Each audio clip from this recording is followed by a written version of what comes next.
قال محمد بن اسحاق حدثنی مصابر مولا بنی سعد بن بکر یہ روایت کرتا ہے قال رأیت ابا ہریرہ میں حضرت ابو ہریرہ نو دیکھیا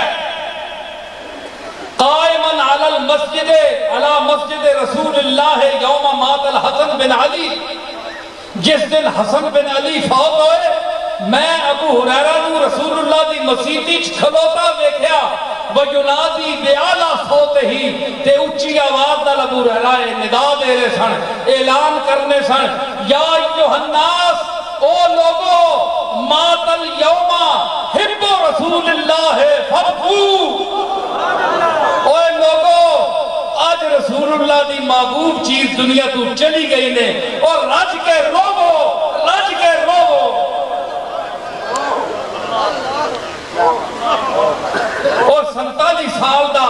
فاطمہ دا پتر دنیا تو ٹول گیا